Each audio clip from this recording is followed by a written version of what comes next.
Hello viewers, আসসালামু আলাইকুম। এবারে আমরা দেখব কিভাবে ম্যাক্সিমাম এবং মিনিমাম বের করতে হয়। ম্যাক্সিমাম মিনিমাম হচ্ছে আপনার এখানে যে এন্ট্রি দেয়া আছে, এই এন্ট্রি দেয়া যে মানগুলো রয়েছে তার ভিতর থেকে সর্বোচ্চ মান কোনটি এবং সর্বনিম্ন মান কোনটি সেগুলো বের করার জন্য ম্যাক্সিমাম মিনিমাম দেওয়া হয়। যেমন ফার্স্টে হচ্ছে ম্যাক্সিমাম। ম্যাক্সিমাম বের করার জন্য প্রথমে আমাকে ইকুয়াল সাইন দিতে হবে।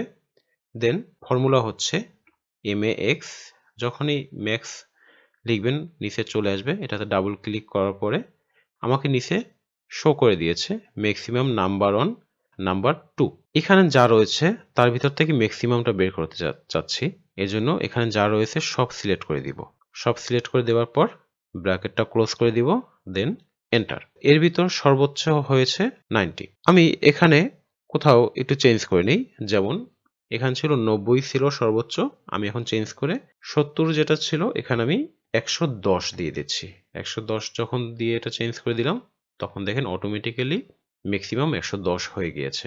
এবার দেখব কিভাবে মিনিমাম করতে হবে।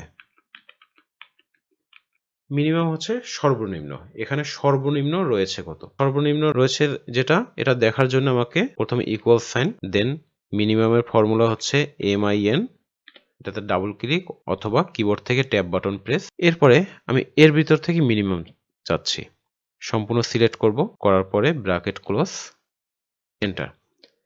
তা এখানে আমার সর্বনিম্ন হচ্ছে 45, এজন্য আমার মিনিমাম 45 চলে এসেছে। আমি কোথাও একটা চেঞ্জ করে এখানে 10 দিয়ে দিই, দেখি এখানে চেঞ্জ হয় কিনা। 10 দিলাম, দেন এখানে চেঞ্জ হয়ে অটোমেটিক 10 চলে আসছে। যেহেতু এই মান থেকে আমার সূত্র অলরেডি আমি এখানে বসানো আছে, আমি ভিতর থেকে যদি কোনো কিছু চেঞ্জ করি তাহলে এখানেও একইভাবে মান চেঞ্জ হয়ে যাবে। যেমন এখানে ম্যাক্সিমাম 110 দিয়েছি, অটোমেটিক এখানে 110 চলে এসেছে। আমি এখানে 190 দিলাম, দেন ম্যাক্সিমাম অটোমেটিক 190 চলে এসেছে। দেন এখানে মিনিমাম ছিল 10, আমি 10 এর বদলে এখানে 5 দিয়ে দিচ্ছি।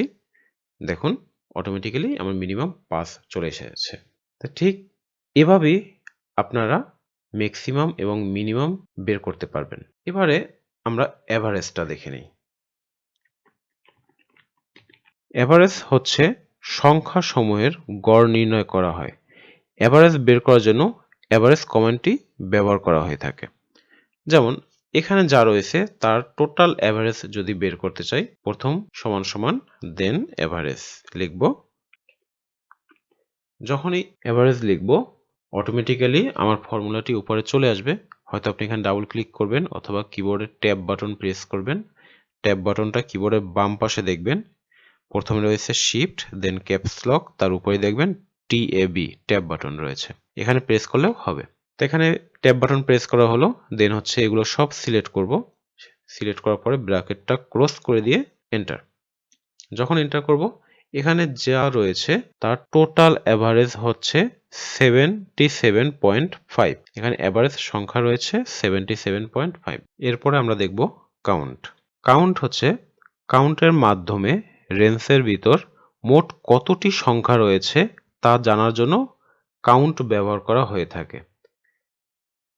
তা কাউন্ট করার জন্য এখানে ফর্মুলাটা হচ্ছে ইকুয়াল সাইন, দেন হচ্ছে কাউন্ট।